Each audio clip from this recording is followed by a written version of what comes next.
our team medaling now will help us win a gold in home in LA. The number of eyes that it brings and the potential participants and the top tier athletes that are going to be more interested in the game and everything like that. And we're doing our talent recruitment to finalize that LA pool. It will help. But I think the other thing is we need to show the USOPC that we're, really serious about medaling in LA, and that's going to come and help, a medal in 24, because the USOPC has provided us with a massive support over the last 2 cycles, and I think it's time for us to deliver on that support now.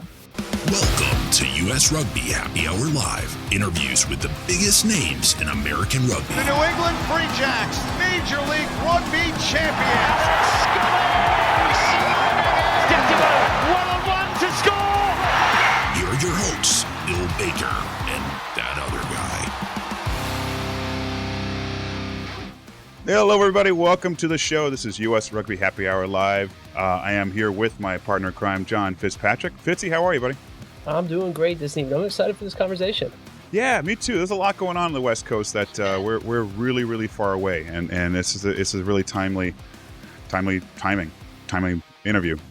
Well, Bill, if you just look at the calendar from here through like August, it's going to be nonstop rugby, like every weekend. From men's and women's sevens, international 15s, you've got MLR, college rugby, premier rugby sevens. It's like, a whole bunch off.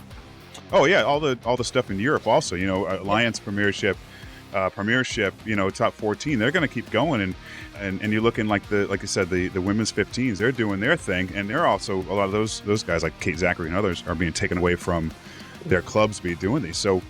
But those games still go on, and they're fun to watch. So I'm looking forward to watching all that stuff, the 15s, the 7s. I'm getting a little jitty. I'm like goosebumps. Like, it's an exciting year.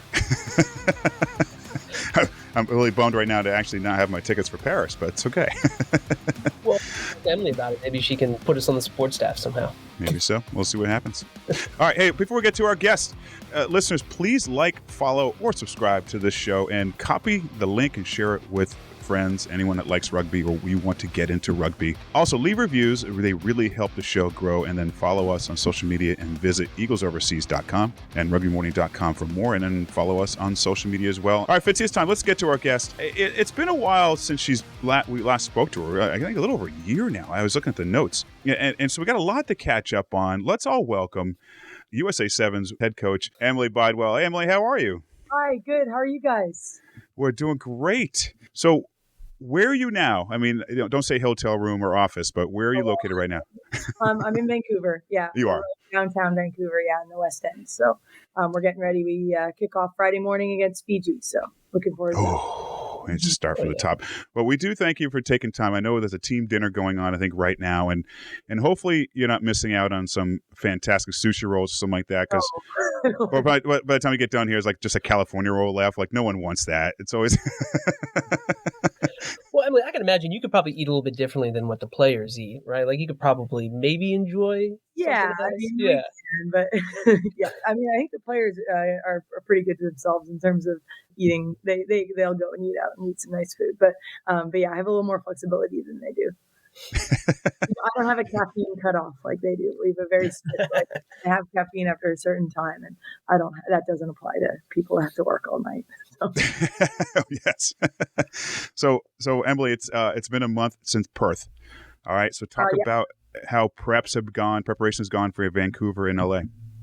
Yeah, I mean, I think we felt like we built from Dubai and Cape Town into Perth, and we had. We were happy with some things that, came out of that. And particularly the France game, that was really like a highlight for us in terms of like our performance through those 6 games. But we have really positioned, because I'm sure you'll ask about this, but we'd really positioned these 2 tournaments in our campaign, Vancouver and LA, as being like where we really start to have a performance outcome. And then we reset after LA and use the Asia stops to make sure that we kind of take a longer view in terms of like what we really need to address off the back of these 2 tournaments. So we really have prioritized, putting ourselves in a position to deliver medals in these 2 tournaments. So really what our outcome is. And so we focus a lot on transition play. That was kind of a big thing for us, particularly like limiting our attack defense transitions, but then how effective we can be on defense on transition, because like 70% of our tries or something is coming from transition tries. So really trying to mitigate that, but then also how can we be more effective on attacking transition? Like you guys watch the games, you probably know set pieces is a strength for us. Scoring off scrums, line outs, first phase is a big emphasis and a weapon that we use. But we still want to make sure that we can ramp up the tempo, play quickly if we want to. So we put a big emphasis on that in the past couple weeks. And talking about watching these matches, we finally can watch the matches because the last tournament, I think you had some matches about 3 a.m, 4 a.m, at least our time. And so talking about Vancouver, which is much more viewer friendly for the United States audience, it's some unique aspects to Vancouver and LA come up as well. It's like the atmosphere, family, friends in the crowd, and all that stuff, playing conditions. And I say crowd, do you prepare differently because of those aspects? Not really. I mean, I think one of the things that we've really focused on, like in this cycle, is just being really process orientated and having that process so that we can like fall back on it when there's more pressure and when there's more noise around the tournament. So I think for us, it's just around really zeroing in on what we do and how we do it and how we go about it, so that we can kind of reduce all that like outside energy. But I do like it's silly to think that that playing at home, it's the first time we played at home in 5 years. The players' families weren't able to go to Tokyo, so we've got a lot of families coming. We have we have other functions. We have like a Golden Eagle fundraiser function, the Ignite the Flame. We have an alumni weekend that we've organized alongside the LA. Cool. So we've got like 21 alumni from all different generations coming in. So we've got a lot going on, but that was also something we wanted to create because, like I had mentioned, we wanted LA to really be our Olympic rehearsal, so we can see, how like we don't travel to every stop with the staff that we'll have at the Olympics, or bring all of our Olympic staff into that tournament. We have all this outside pressure, so it's really like, how can we really say we want to go in, we want to win this tournament with all of these external factors, and then it gives us an opportunity to then sit back and say, okay, we won, great. Why did we win? We didn't win. Okay, why did we not win? And what do we need to address in the 2 months where we've got the 2 Asia stops into Madrid? Because we see Madrid as that next kind of like peak and real performance outcome focused. And then again, it's like, okay, we win Madrid, great. Why did we do it? We don't win. What do we need to fix in the weeks leading into the Olympics after that? So we've kind of really mapped out the season to have like those 3 peaks: LA, Madrid, and then the Olympics, and really learning from each peak is kind of how we've approached it. Emily, right now 5th in the standings, a few points back of 4th and 3rd. How would you rate the performance if you had to give yourself a grade? Say the team a grade, or to rephrase it, is this where you want to be? Like right now in the standings, like do you want to be chased or the chaser? You know what I mean? I mean, it's kind of like, it's a good question, and I'm sure a lot of people are like wondering about it. I mean, at the end of the day, this is a totally different season than last season, right? Not just because of Olympic qualification, but because of how the series has changed. So like last year it was like we had this big emphasis internally, you got to win 100 points. We're going to win 100 points if we win across the series. If we win 100 points, we know we're going to qualify in the top 4. And that was our goal. And I think like really like every game, it was like every point mattered. It was the difference between like 3rd and 4th was 2 points. The difference between, being in the top 4 versus being in the kind of next 4. Like, so we really had that kind of like every point mattered mindset. And I think that the difference with this season, not just because it's all about structuring your campaign so you peak at the right time, right? So we have, that factor and having the Olympics in July, but also like you have to be in the top 8 to go to Madrid, and it's about winning Madrid. And so I don't want to say that I'm like happy being 5th, but I don't think that it really like where we were in the standings at this point in the season didn't really play into what our plan was. Our plan for these first 3 tournaments was to be really process oriented around what we wanted to work on. And then it was to go and medal in these next 2. If you talk to me after LA and we haven't medaled in either, well then, yeah, I'm not happy. Right. But like right now it's no, I'm not happy at all. And the players know that. And the program, we know that. And it also tells us, like, if we planned like for these first 5 tournaments to kind of have this little mini peak for these 2, particularly LA, and we don't do that, it's all just going to be about how we review and figure out what's going on to stop us from doing that. So yeah, I mean, that's kind of like how I see it. And that's, how we framed it with the players. I mean, I do think that, like, just like when you have a young team and you're like, oh, we're a young team. Well, at some point you're not a young team anymore. And it's the same thing with like, this. It's like, oh yeah, we're process oriented. Great. Like everything else, just well, at some point you have to be performance focused and performance oriented. And that's really like what the shift of this block has been about. These 4 weeks, like the 2 weeks of prep that we had into these 2 tournaments, has really been about turning that dial and saying, this is our expectation and this is what, as a team, we're going to do. And really aligning around that. But then my job as a coach with our sports psychologist, Zach, our assistant coach, and the rest of the staff is like, you can put the outcome out there and everyone can see it as a challenge or, be paralyzed by it. Like it's all how you can work with the players around that. But we still have to have the process that sits underneath that. Like, what are the things that we're going to do and be good at and improve at to make sure that we can be delivering those performance outcomes. So, yeah, that's a long-winded answer to your question, but that's really how I see it. Yeah. How did injuries factor into that equation, right? Like there's been some players over maybe the past, say, 12, 18 months. Alona, like her first like major injury I think she had of her career. We had her on maybe a year ago when it happened. And now Nicole, right, she has an ankle injury. Obviously injuries happen. It's part of the game. But what does the mindset change? Do the tactics change? Does the game plan change? It just keeps. It can't. It can't. Like, we have to develop a program that is pressure proof to injuries. Because at the end of the day, that we play a full contact sport, there's going to be injuries. The girls could get injured walking across the street. They could get injured in a non-contact practice. Like, the injuries happen in this game. So it's about building a program and a team that is resilient enough and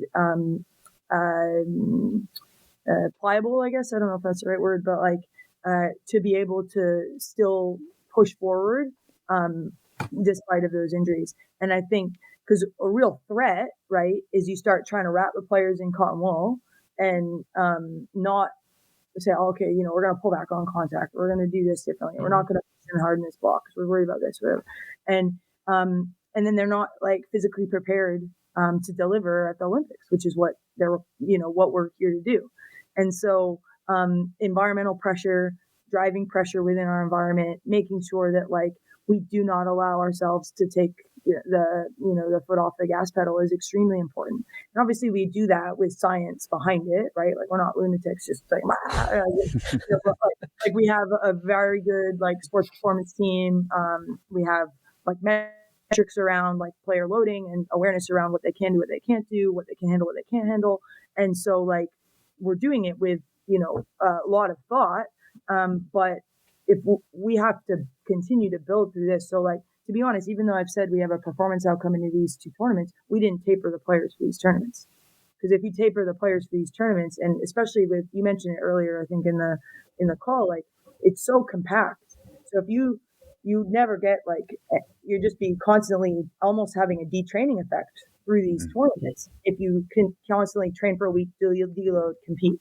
Because our competition week is like 50% of what our training week is, 60% depending on like who the player is and stuff. So for us, it's like we've got to maintain like a minimum training volume, and we've got to maintain because of how we play. Like we're a confrontational team. We're a contact confrontational team. We are working on playing the space better, like for all the that think we're not intentionally just running into people. Like, it's fun to watch though. But at the end of the day, that's who we are as a team. Yeah. That's our DNA. We play street ball. We get behind the defense. We keep the ball alive. That's what we want to do. And so, like the contact element, like if you remove that, it changes like how you're preparing. And so like me, I don't want to sound cool, like Alona, Nicole, Jazz, like everybody in our team, like they have value. We love them and we want to take care of them, but we do that through preparing them appropriately, not by insulating them, because by insulating them, we're not going to get where we ultimately want to be in July, which is a gold medal. You were talking about the players, all right? So when you look at our, your players for this tournament, and you said there's 5 stops left. And with 5 stops left, are we pretty locked in as far as the Paris roster goes, or is this still up for grabs, or a certain number of positions up for grabs? Everybody knows it's up for grabs. It's, I think, like I said to the players after Dubai and Cape Town, where we weren't happy with our performance, that we're going to select on how you play now, not how you played 2 years ago, not how you played 2 tournaments ago. Like, we're going to be selecting players based on how they're playing and what they're doing and how they're allowing our team, like the 13 players that we have, to be like, the whole is greater than the sum of its parts or whatever, like to maximize like our team's effectiveness with the roles that we need. And so the players know that, we're very clear about that. Whether like whatever your role is, like you have to perform, and you have to perform in that role, and you have to, be impactful at whatever number of minutes that is. I do think that like we have a goal of exposing a few more players to the series through the Asia stops, because we do have some really good young players at home, and we want to make sure we're not missing anything. And that's a very challenging back-to-back, because it's not you go Hong Kong, Singapore, and then home. Like Hong Kong, you come back for like 2 weeks or something, and then you're back to Singapore. It's like a pretty tough period. So we have a goal of doing that, because we have some young players that are training well. But it's going to depend a little bit on how these next couple tournaments go.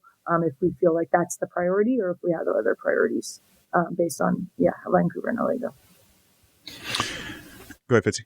No, I was going to say, so Emily, talking about these next 2 tournaments, North America here, of course, we've got Vancouver this weekend, and then LA the following weekend, which will be the first time that the women will feature alongside the men in LA, which is awesome, right? And you mentioned that these next 2 weeks are performance orientated, right? Or, the results are important here. Playing in LA in front of a home crowd, does that stop mean anything special, or is it still? Of course it does.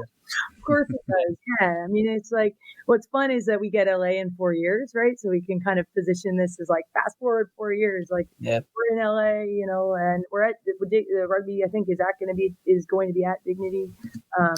And so that might have been a spoiler thing. That might not be. Mark that. And we're using it as our Olympic rehearsal. We've got family and friends in the crowd. We've got our supporters. So it absolutely means a lot to us. And I think, for the group of women that we have, we've really kind of grabbed onto this identity of high women and inspiring like the communities around us, and that where we come from and stuff. So playing at home really hits a lot of those chords, and that's why it was so important for myself and our management team to bring in the alumni for this event, because we really want to connect with the people that have kind of paved the road for the women that are now in a position to medal at the Olympics. So it's a pretty big one for us. We're really excited. And okay, talking about the Olympics, obviously qualified last year. I love that. I know. What's by the way, what's up with are those people who weren't there? Yeah. The photos. Yeah. Okay. Mm-hmm. That's cool. That's really cool. Because it took everybody, because it was 100 points we needed, right? Yeah. So we had a lot of players that played earlier in the season. The players that train at home, who put us in a position to be under pressure all the time. The staff that do all the work behind the scenes. Yeah. So it was really important for us to make sure that this picture was. We knew it was likely going to come that weekend. So we were able to get those pictures, and I think it just means a lot to everybody to have everybody in that picture. And where are you? The coach here. I know. It's so hard. I was taking pictures on my own. I'm proud of them, of course. Oh, I'm so proud of them. Yeah. So, end of Madrid. Madrid is the beginning of June. You have nearly less than 2 months until opening ceremonies. How do you stay fresh? How does any team competing in the Olympics stay fresh? I mean, no play-in tournaments, nothing like that at that point. Yeah, I mean, we're still working through that because we had a plan that we are shifting a bit. We originally had really wanted to make sure that, we'll do this either way. The players, it's a compact season, right? So they do need to have an opportunity to refresh. By the time Madrid, we're selecting the Olympic team the week following Madrid. So like a lot of that, like making the team pressure and stuff. So we'll give them a week off to kind of like decompress from that and just be with their families and have that celebration of making the team. But what's really important is like, this isn't about being on the plane. That's not like, and so maybe these few months are, but like when they come back to San Diego, it's about doing the job and getting a medal and bringing a medal home, not about getting on the plane. And so that's why we're going to continue to push them. Injuries might happen, but we have to make sure we're continuing to prepare. So we'll have a training block leading in. We've got a base camp scheduled right now in Tours, France. Not even really sure what that is. It's like 2-3 hours. Beautiful camp to be there. Warm. We'll go there and be there for a week before we move into the village. We are trying to organize some competition like in late June, so we can have another opportunity to play just some friendlies against other countries. But it'll depend a little bit on just what other countries want to do and what their availability is. So yeah, we're working through that right now. But we got to still continue to kind of push. And if we can find some competition in that late June window, I think that's going to really round out our plan. Go ahead, Fitzy. You probably know the history here from the Olympics. Let's just go back 100 years ago, the last time a U.S. team won a medal at an Olympics. Of course, that was 15. There was only like 4 teams playing, but okay, we'll count it. Take anything away from that. Yeah, don't take it away from that. Right, yeah. Nothing to take away. But I mean, like, just the narrative, it's writing itself already. I mean, like, it's making Bill and I's job really easy, so hopefully. I don't want to get too far ahead of ourselves, but if we go back to the last Olympics, 6th place finish this year. I mean, expectations. Is expectations hardware? Essentially, is that essentially what? Yeah. Gold, that gold color? Yeah, I mean, I think like ultimately, like team hasn't won a medal, right? So I think any medal is good, but I think that we know what this team's capable of, and we're gonna, kind of shoot for that and work for that. And if it ends up being a different color, it ends up being a different color, and it's still gonna be really impactful for our program and for the game in this country. So, I mean, or the quote we're using right now is like, you can't control if you win a medal. But you can control how you compete.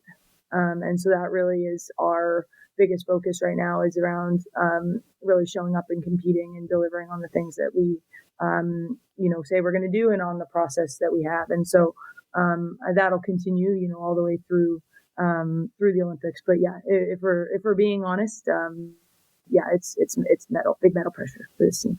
So 2 more questions for you, Emilie. Do you feel pressure? And what I mean by that is, there's all this talk, with the Olympics coming here in 28, the World Cups, 15 World Cups coming up in a while, with the visibility of rugby in the United States, North America, and Sevens has been really the visibility level. Sevens has been that presence, right? Mm-hmm. Do you feel pressure to medal to really get the game in front of more eyes to help it grow more? You know what I'm saying? I feel a lot of different pressure. No, I bet, yeah.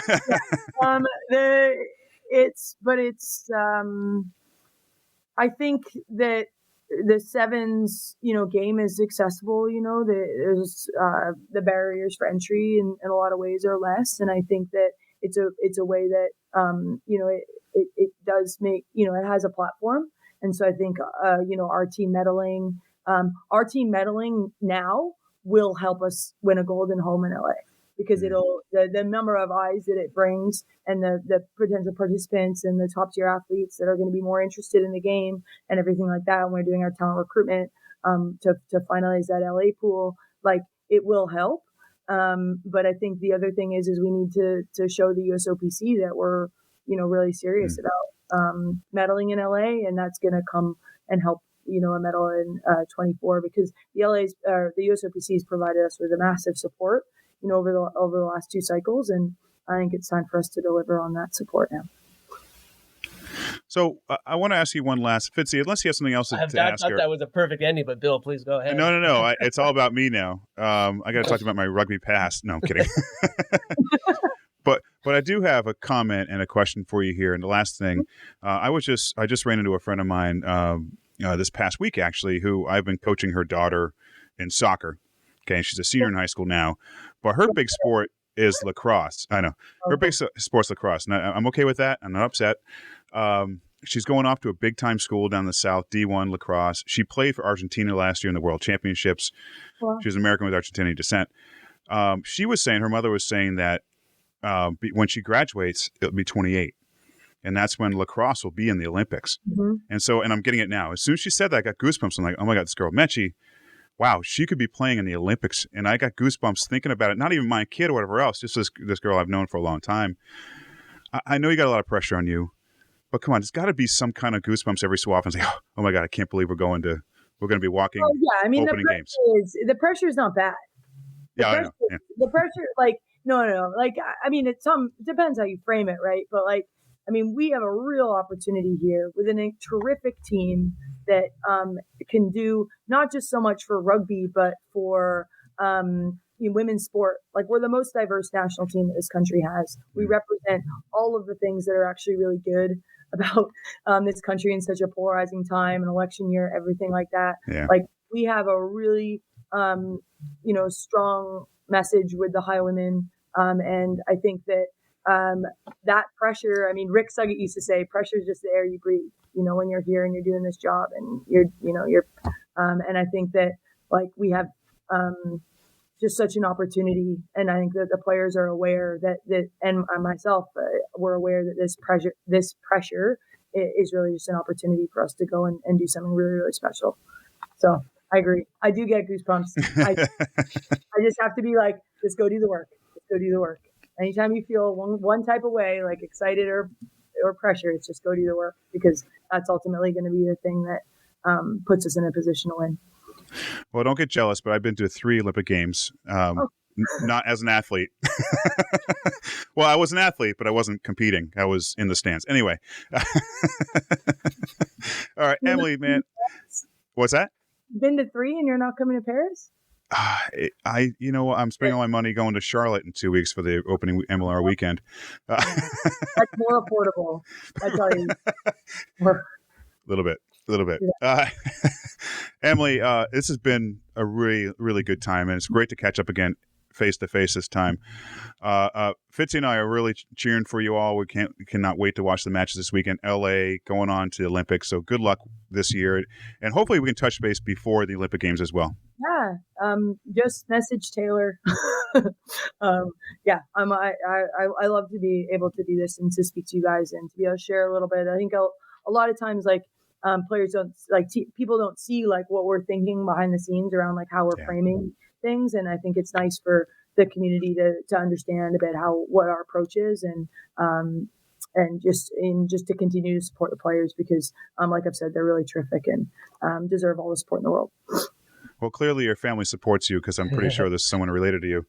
My mom was really I get my mom. That's great. We should get him on. Can you please tell Emily to start? No, I'm just kidding. Yeah. Well, don't call me. Emily, thank you so much. Have a great night. We'll talk again soon. Thank you. Bye. Wow. Man, I love those conversations. She's awesome. The team is so fun to watch. Also, it's great to get them on. And you know what's fun about these interviews we do, Fitzy, are when someone like her mother comes in and writes that. I was hoping she'd write something else, like, I don't know, something to embarrass her. Oh, we missed one. Bobby Thomas said, "Go coach." Sorry, Bobby. We must have. Oh, there it is. Yeah, just missed you there, Bobby. Sorry. But Bill, we'll get it on now. Bill, I thought you were going to say the next time, Emily, we have you on, there'll be a nice medal around your neck. Oh. You know what I mean? Like that would just... All right, let's do this over again. Let's start again. Yeah. Get her back on. Emily, come back from your team dinner. Where were you? You should have said it. Well, I mean, so okay, we'll have her on after the Olympics are over, and she'll have you wearing a medal. So there you go. True. Yeah, all right, Fitzy. Existence, as they say, right? Yes. Yeah. Hey, y'all. Thanks again for everybody for tuning in. Just a quick note, a couple notes here. I'm going to be myself as Eagles Overseas. Will be in Charlotte next weekend, not this weekend, the following weekend, for the opening MLR match with Anthem Rugby Carolina against the reigning champs, New England Free Jacks. A hell of a way to start. If you want to hear more about that match, go back and watch our interview with Tamara Shepard, who was really influential in getting that team going. She's not worried about it. I'm not either, but I'll be there pitch side doing some interviews with a bunch of the people. We got David Stills lined up, trying to get the new CEO of USA Rugby on there as well. I know he's a little busy, but he's going to try. Scott Lawrence will be joining also. It will all be recorded, and we'll post it the week after. And lots going on that weekend. Hopefully, if you're down in Charlotte, coming out to the pitch, say hello to me. If you're in D.C. in front of Fitzy's house, say hello to him. And I'll also be making an appearance that Saturday. Charlotte Rugby is playing. Ready, Fitzy? Charlotte Rugby is playing Atlanta Old White, my old club, in Charlotte that Saturday. And I didn't know that till this past week. So I'll be at that match. Come out and say hello. You gonna bring your kit and run out for 5 minutes? No. There was a pause. Old White does have their own line of whiskey and gin. They will have some bottles at the field to sell. No, not to sell. That's probably illegal to do. But it's actually true. It's pretty cool. You guys bootlegging down there? Yeah. Well, it is the South and it is NASCAR town. So, so hey, in your Trans Am. Sorry. Anyway, yeah. Abel, yes, we will. We'll be on Friday night. It should be hopefully less than 6 hours, which it was last year. But tune in. It's a fun time. Listen to that pod, that YouTube live stream, and Fantasy Ruckers Friday for the MLR draft. And I have to start preparing. Probably should do that before the actual show. I'm way behind. That's okay. Well, only league member to make the playoffs 2 consecutive years, I think. Just whatever. Just lame. Just. All right. Hey, anyone still tuning in, please give us a follow, follow, or subscribe on the podcast, on YouTube, Facebook, wherever. Also, there's a brand new Eagles Overseas Rugby LinkedIn page, which I don't think Fitzy's on yet. Check that out. I know, come on. Either way, check us out. Give us a follow, subscribe, share the show with your friends. We do this for you guys. It's a blast. And also follow us on social media at Eagles Overseas and at Rugby Morning. All right, buddy. Good to see you, and we will chat again later.